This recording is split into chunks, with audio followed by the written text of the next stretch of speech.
Indonesia kalau seharian nggak makan nasi, pasti rasanya kayak belum makan. Ini karena beras merupakan makanan pokok sehari-hari konsumsi masyarakat. Namun, baru-baru ini, negara eksportir beras terbesar di dunia, India, melarang ekspor beras pecah atau broken rice dan menerapkan bea keluar sebesar 20%. Padahal, India merupakan penyumbang terbesar beras global sebesar 40% ke lebih dari 150 negara. Lantas, seberapa rentankah Indonesia terhadap kebijakan tersebut?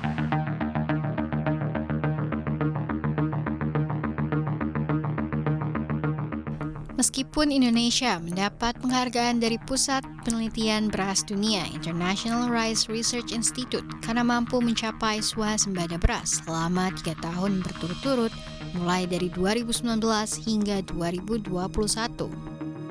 Namun, hal ini tidak menutup kebutuhan negeri Ibu Pertiwi melakukan impor guna memenuhi 2,1% dari kebutuhan konsumsi beras.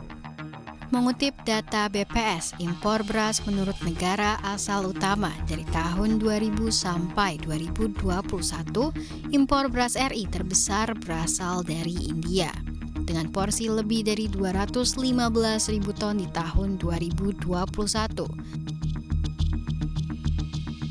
Mostly ya, hampir 89% volume beras yang diimpor itu adalah beras pecah, Mbak.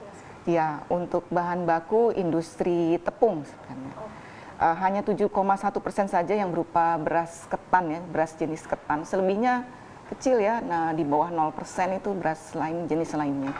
Kalau untuk tadi ya, yang beras pecah itu 53,03% itu dari India, Mbak.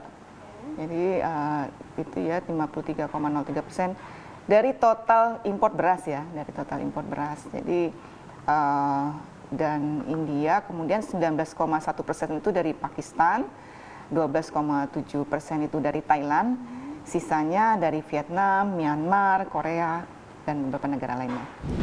Nah, jelas bahwa India merupakan eksportir beras terbesar Indonesia. Meskipun berdasarkan data, impor beras RI tidaklah banyak, dan beras tersebut pun bukan beras medium atau beras yang kita konsumsi sehari-hari. Namun, apakah nantinya akan terdapat dampak pada Indonesia apabila India tetap melakukan pelarangan ekspor tersebut? Yang perlu diwaspadai adalah ketika India melakukan ban untuk broken rice dan memberlakukan bea masuk beberapa jenis beras yang lain, apakah ini akan diikuti oleh eksportir beras yang lain?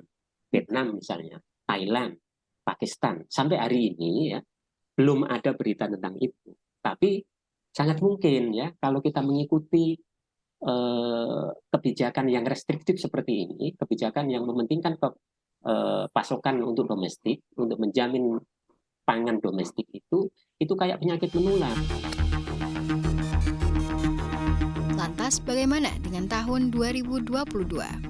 Apabila negara lain menaikkan harga, maka harga mengimpor beras akan semakin mahal dan Indonesia bisa dirundung awan gelap inflasi. Kondisi masyarakat dapat semakin sulit. Bahkan, Presiden Joko Widodo mengungkapkan bahwa kenaikan harga pangan berkontribusi besar terhadap tingkat kemiskinan. Kontribusi harga pangan terhadap kemiskinan itu 74%. Begitu harga pangan naik, artinya di sebuah daerah kemiskinannya juga akan terkerek ikut naik. Utamanya itu beras sebagai komponen utama. Jadi hati-hati kalau harga beras di daerah Bapak Ibu sekalian itu naik meskipun hanya 200 atau 500 perak, segera diintervensi.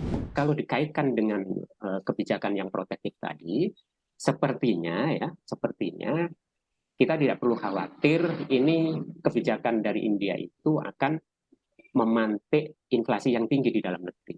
Tapi yang perlu diwaspadai sebetulnya adalah kelompok pangan lain, komoditas pangan lain yang kalau kita lihat 3-4 tahun terakhir itu lebih dominan penyumbang inflasi pangan dibandingkan beras. 2-3 tahun terakhir itu beras relatif bukan penyumbang inflasi pangan. Justru kelompok-kelompok seperti cabai, bawang, telur, ya, ayam broiler, gitu, kedelai, itu penyumbang inflasi pangan yang besar. Untuk beras ya, selama periode 2021 itu beberapa kali, bahkan hampir berapa bulan ya, ini cenderung 8 bulan ya, 8 bulan itu mengalami deflasi untuk beras ya, cenderung lebih stabil lah kalau untuk beras. Di tahun 2022 juga di bulan Maret sampai dengan Juni itu juga deflasi selama 4 bulan. Terakhir ini baru sedikit meningkat ya, agak sedikit lebih tinggi 0,54% ya untuk inflasi beras di bulan 8 Agustus 2022 ini. Nah, untuk saat ini masyarakat tidak perlu khawatir dan tidak perlu harap-harap cemas. Tenang, stok beras dalam negeri diperkirakan masih aman. Masyarakat pun masih bisa makan nasi setiap harinya. Namun, kita harus tetap waspada apabila terdapat potensi kenaikan harga beras ke depannya. Dari Jakarta, Shania Latas, Muhammad Iqbal, Tim Liputan CNBC Indonesia.